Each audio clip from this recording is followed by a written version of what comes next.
Now we're going to exemplify the third grade reading class doing an oral reading story. Third grade reading. Hello. You guys going good today? Mm-hmm. Okay, great. So yesterday we talked about some poems. Yeah. And one was about the birds and the trees, and one was about a honeybee. And do you remember the lesson that you learned, any lesson you learned at all about the birds and the trees from yesterday's poem?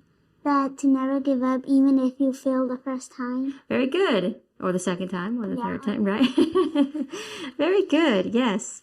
Our new story is on page 197.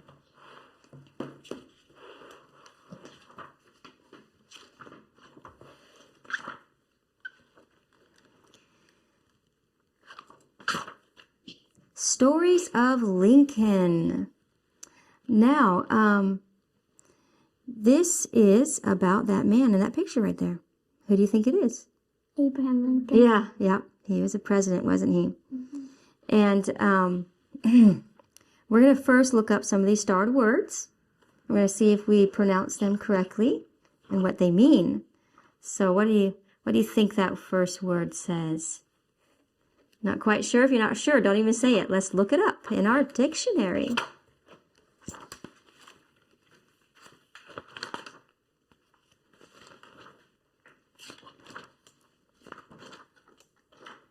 And the first question I'm going to ask you is, how many syllables is it? 2. 2. That's right. And can you find which syllable is the accent on? Second. The second. Okay, so let's try to sound out the first syllable. Dis.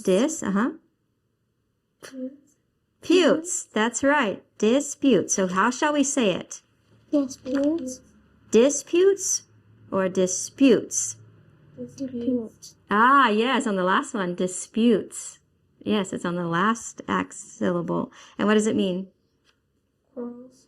Quarrels. Yep. And what does quarrels even mean? We don't use that word very much anymore. They used to all the time, but do you know what quarrels means? Like argue? Yes, arguments. Yeah, some disagreements, arguments. So disputes. So this story is going to have something about disputes in it. That'll be interesting. Can you find another starred word? Boastfully. Oh, let's see if she said it right.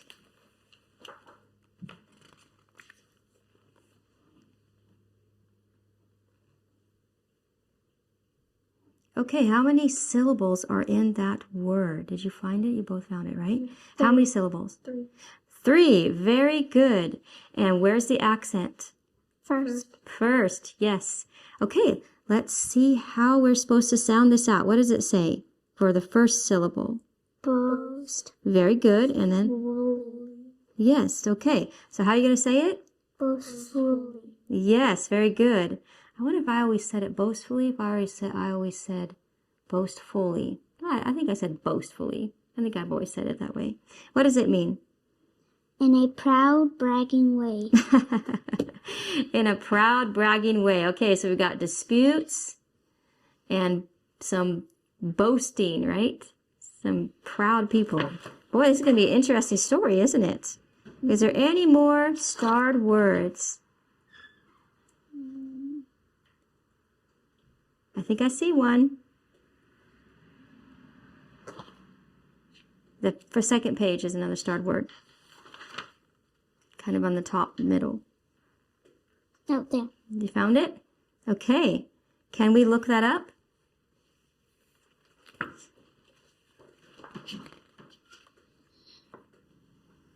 How many... Oh, I'll wait till you guys find it. You found it already. Good. How many syllables is in this word? 3. Yes. And where's the accent? Second. Okay, so let's sound out each syllable. Add. Advantage. Advantage. Yes, and how do we say it? Advantage, advantage, or advantage? Advantage. Did she get it right? Let's try to feel it out. advantage. Is that where the accent's supposed to be? Mm-mm. Advantage or advantage? The middle one you said. The middle one. Yeah, so can you guys all say it right? Advantage. Advantage. Yes. Okay, what does it mean? That which helps one to get the better of another. Oh dear. Well, can you explain that in your own words? What does that mean? I don't think we quite say it that way anymore. That which helps one to get the better of another. It sounds like something good, but it's not something good. It's you get the best. I get the best. I've got the advantage. You got the worst. This doesn't sound like some nice people are around. Disputes, boastfulness, advantage. Well, that'll be really fun to read that story, won't it? So we only have one picture in the story, right? No, we have more. Let's look on the other page. Look at that house. What do you think of that house? Very small. Yeah. Yes, it is very small. It has a steep roof, doesn't it? And I guess that's just a cute little picture of a boy sitting on the fence watching the cows, huh? Wonder what that's about. Maybe that's what Abraham Lincoln liked to do.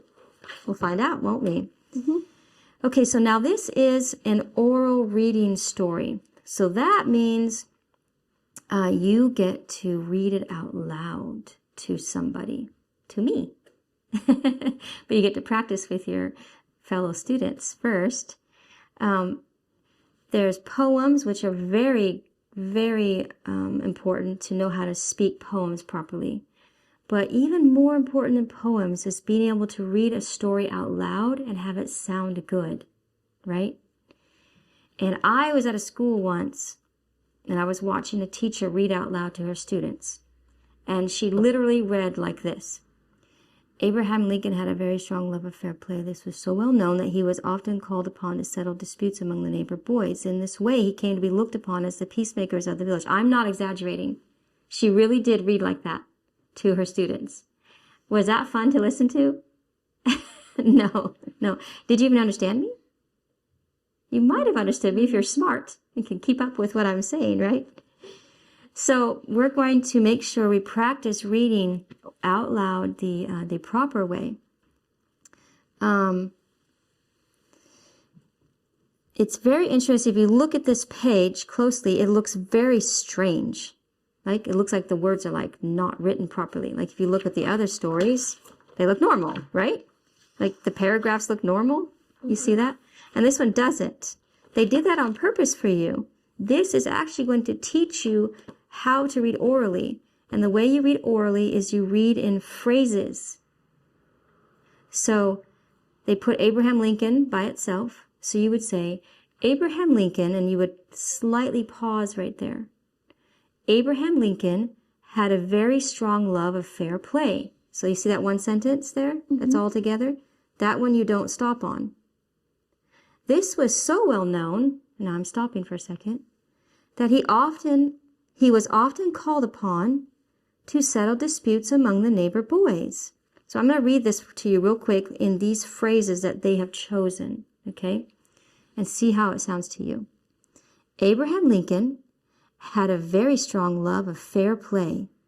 This was so well known that he was often called upon to settle disputes among the neighbor boys. In this way, he came to be looked upon as the peacemaker of the village. Did that sound good to you? Okay, great. And so the other thing you have to learn, though, to do during oral reading is you have to learn, the hardest part is you have to learn to look up. So I would say Abraham Lincoln had a very strong love of fair play, and I would have to look at you for a second. So when I'm reading you a story, you don't want to always be looking down at your book while you're reading. You want to look up at the person a little once in a while. So I'm going to try to read this paragraph again to you. Abraham Lincoln had a very strong love of fair play. This was so well known that he was often called upon to settle disputes among the neighbor boys. In this way, he came to be looked upon as the peacemaker of the village. Okay, so it makes it a little harder, right? So right now, before we start reading this, I'm going to have you guys take turns trying to read the one phrase that they have. Like that, read that one phrase across the top, and then you'll read the next phrase, and then you'll read the next phrase, and you'll read the next phrase, okay? But try to read the one phrase all together without really stopping much, okay? So how about you start, Anna? At the top. No, where it says one day. One day, a quarrel arose between two boys. And were very much smaller, We're right here, the second. Oh. Yeah. who were very much smaller than Lincoln. Lincoln was called in. He decided which of the boys was right. The other boy became angry because The dispute had been decided against him. Hey, you guys are doing excellent. Good job. Very good. Okay, that's very good. Now, we have to also practice something else in oral reading. When someone's actually talking in the story, you have to talk like them. So if it's a man, you've got to try to talk a little bit like a man, right? You also have to notice what is after the word Abe. When you say it's right here, see? What is after that? Oh, An exclamation. nation. Yes, and so what does that mean? Are they talking quietly? No. No, okay. They might not be yelling, but they're being forceful, right? And then what's after the word I'll lick you? Another one. So the way you have to say that, so this is a boy, so I don't have to talk like a man, right? So I can still talk like a boy, which is not real low. But you have to say, see here, Abe, I'll lick you. Lick you means I'll whip you up. Like we probably say I'll whip you now. What do you guys say? I'll beat you up or something? I don't know. And then as soon as he's done talking, you go back to, he said boastfully to Lincoln. So you're not going to be yelling that because that's not someone talking, right? So where else do you find in the story someone talking? at the top of the next page. Yes, you see that? Now, is there any exclamation marks or question marks after those? No. No, so he's talking normal, right? And is he talking again after that? Yeah. And is there any exclamation marks after that? Or question marks? No. No, so this guy's just talking normal. But you do have to change your voice a tiny bit to show in the story someone's talking. And you're not just telling the story. Okay? So I'll give you a little example.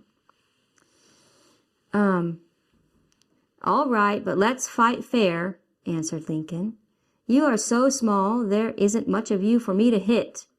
And I am so big that you can't help hitting me. So you make a chalk mark on me that will show just your size, or else you will have the advantage of me. When we fight, you must hit me inside this mark, or it will not count as fair. The idea was so funny that the boy began to laugh. Of course, that took all the anger out of him, and the quarrel ended as a joke. That's cute, isn't it? So you can see, did you hear me change my voice to show that someone was talking, and then I changed it back to just telling the story? Okay, good. 1 second, someone has a question in the class. Do you have a question? No, okay. Okay, so let's practice a tiny bit on the talking part, and then I'm going to send you guys back to your desks. You're going to read the story, and then after you've read the story, you get to go to the back room and practice reading it to each other.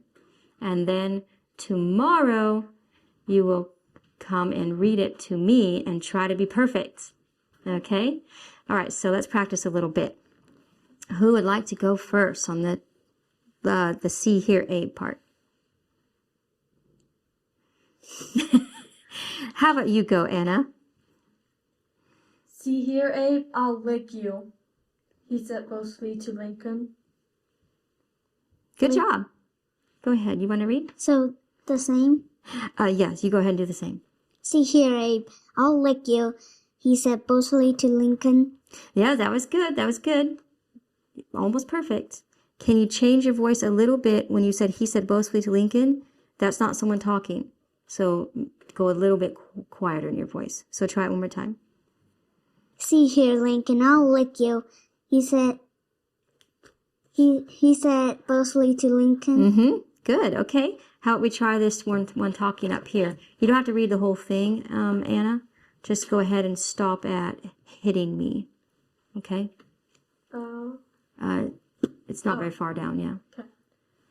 All right, let's fight fair, answered Lincoln. You are so small there isn't much of you for me to hit, and I am so big that you can't help hitting me. That's good. That was pretty clever of him. Okay, you want to try, Anna? I mean, Sarah? So you make a chalk mark on me that will show your size, or else you will have the advantage of me when we fight. You must hit me inside this mark, or it will not count as fair. The idea was so funny that Boy began to laugh. Of course, this took all the anger out of him, and the quarrel ended as a joke. Good, very good. Now, so as you guys go back to your desk and read that, it is really fun to find out. You're going to find out, well, unless it's not in here. Well, I guess there's nothing they told you. I thought it might tell you when Lincoln's birthday is, but it doesn't. I don't think it tells you when his birthday is. But pay attention when you guys read to each other, that you pay attention to these phrases, that you don't just read through the phrases. Like here it said, when we fight, you have to pause. You must hit me inside this mark, pause, or it will not count as fair. And then you need to practice looking up at each other. Okay? So you're going to practice, go to your desk, read the story, and then practice the rest of the reading time. Okay? All right. Thank you.